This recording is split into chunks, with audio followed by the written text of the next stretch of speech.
In this video, we will learn how to solve AND statement inequalities. In example 7, we're going to be dealing with AND statements. Remember, an AND statement is an intersection.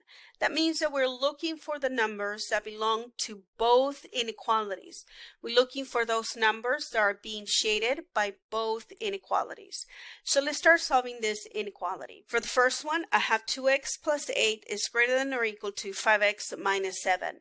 Because we want to have all the x's on the left side so it will be easier for us to transfer it to the number line, I'm going to move this 5x to the left side since this is a positive 5x and it's going to cross the inequality. I'm going to change the sign. So then this will become minus 5x minus 5x. From left to right, 2x minus 5x, different signs, so we subtract and keep the sign of the largest. So that is minus 3x. Bring down the 8, bring down the inequality, and on the right side, of course, 5x minus 5x will go to 0, leaving us only with that minus 7. Great. Now that I have all the x's together, I'm going to move anything that is being added or subtracted. In this case, I'm going to move minus 8, minus 8. From left to right, that will give me minus 3x. 8 minus 8 will get eliminated, is greater than. Minus 7 minus 8, same sign, we add and keep the sign, so that will be minus 15. We're not done. Remember, we still need to get rid of that minus 3 in front of the x. Since it's multiplying, the opposite will be to divide. So I'm going to divide both sides of the inequality by negative 3. Being careful here, we're going to remember that when we divide by a negative, the inequality is going to flip. So from left to right, negative 3 divided by negative 3 will be positive 1. 1x or just x. On the right side, minus 15 divided by negative 3, same sign, it's a positive, so this will be a 5, and we flip that inequality. So then let's place that in the number line. We are going to shade all the numbers that are less than or equal to 5. So we go to 5 in the number line and shade it to the left side, all the way to negative infinity. We don't forget, since we are including that 5, that the 5 is going to take a bracket. On the second inequality, again, we have x's on both sides of the inequality. I want my x's on the left, so I'm going to move this 3x. Since it's going to cross the inequality, I'm going to move it as a minus 3x. From left to right, 5x minus 3x will be 2x. Don't lose the minus 3 or the inequality. On the right side, 3x minus 3x will go to 0, leaving you only with that 1. We move anything that is being added or subtracted. So we move the 3 by adding 3 to both sides. From left to right, that's going to give me 2x. Minus 3 plus 3 will get eliminated. We bring down the inequality, and 1 plus 3 will be 4. Next, we're going to divide by the coefficient of x. In this case is 2. Make sure that you notice that we are dividing by a positive 2. So then we don't flip the inequality. 2 divided by 2 would be 1, 1x or just x. And then on the right side, 4 divided by 2 will be 2, and we keep the inequality. We go to the number line, and I want all the values that are greater than 2, but we're not including 2. So I go to 2, and I want all the values that are greater than, so I'm shading to the right towards positive infinity, and since I am not including 2, I'm going to place a parenthesis at 2. Now we have to be careful here. On the previous example, it was an OR statement, so we wanted all the numbers that were shaded by either inequality. As long as they were shaded, they became part of the solution. In this example, we have AND statements. These are intersections. In order for a number to become part of the solution, it has to be shaded by both inequalities. So if I look from left to right in the number line, I cannot select anything that is here on the left side because it's only being shaded by the first inequality.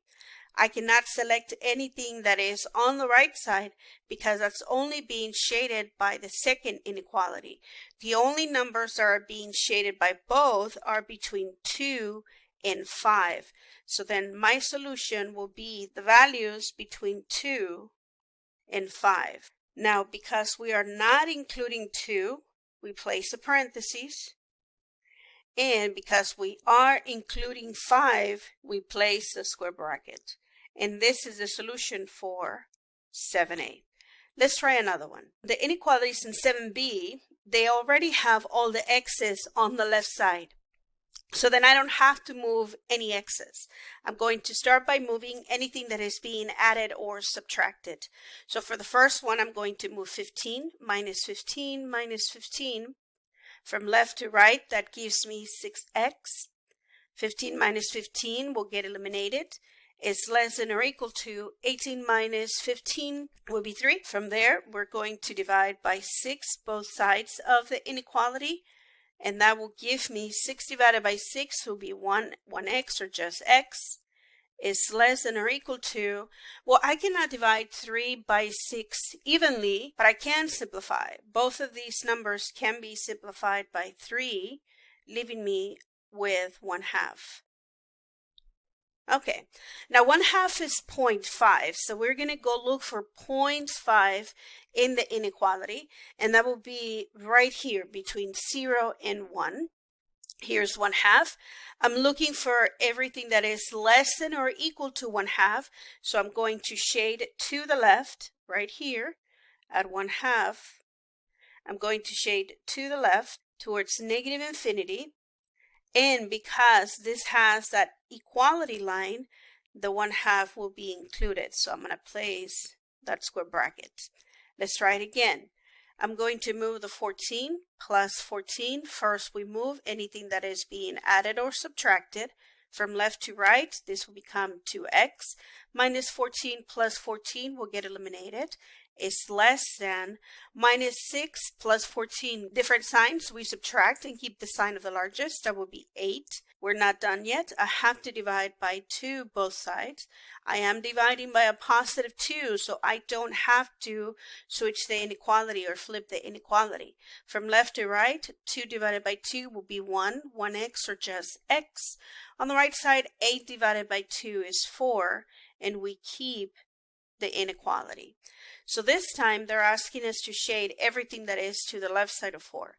I want x to be less than 4.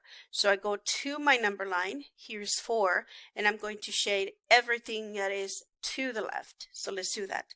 I go to 4 and I shade everything that is to the left. Okay? All right. I am not including this 4, so then I'm going to place a parenthesis. Perfect. Remember that this is an AND statement. The solution are only those numbers where both inequalities are shading. So from left to right, the numbers that are being shaded by both inequalities is from negative infinity up to this 1/2. Because if I move after the half, only the second inequality is shading those numbers. So then my solution will be from negative infinity up to this 1/2. So then my solution is from negative infinity up to the 1/2. Since we are including the 1/2 that has a square bracket, the solution will also have a square bracket. And of course, remember, infinity always takes a parenthesis. Let's try one more AND statement. We're going to begin on the left inequality by moving anything that is being added or subtracted from left to right. That will give me x. Minus 12 plus 12 will get eliminated. And then we bring down greater than. Negative 6 plus 12, different signs. We subtract, keep the sign of the largest. That is 6. And then I notice that this x doesn't have a coefficient, doesn't have a number in the front. So there is nothing for me to divide. That means that my inequality for the first one will be x is greater than or equal to 6. So let's do that. I'm going to go to 6. I'm going to shade everything that is to the right of 6 towards positive infinity. I am including that 6. You see that? So then I'm going to place a square bracket. Okay, I'm going to solve the second inequality. So I'm going to move anything that is being added or subtracted. So I move that 6 by subtracting 6. And then I get negative 2x. 6 minus 6 will go to 0. Bring the inequality. And on the right side, 4 minus 6 will be negative 2. We are not done. That x has a coefficient of negative 2. So I'm going to divide both sides by negative 2. Being careful here, because we are dividing by a negative number, I'm going to have to flip the inequality. So from left to right, negative 2 divided by negative 2, that's positive 1. 1x or just x. On the right side again, negative 2 divided by negative 2, that will be positive 1. And because we divided by a negative, we flip that inequality. So then to graph this here, we're looking for all the numbers that are less than or equal to 1. So I go to the number line, I find 1, and it's less than, that means I'm going to shade to the left all the way to negative infinity. And because we are including that 1, I'm going to place a bracket. Let's go find our solution. Remember, this is an AND statement. This is an intersection. We're looking for all the numbers that belong to both inequalities. We're looking for numbers that are being shaded by both inequalities. In this case, I don't see a section where numbers are being shaded by both inequalities. You notice how on the left side, all the way to negative infinity, it's only being shaded by the second inequality. The middle is not being shaded by either of the inequalities. And then after 6, it's only being shaded by the first inequality. Because there are no numbers that are being shaded by both, in this case, we have no solution. Thank you so much for watching, and I'll see you in the next one.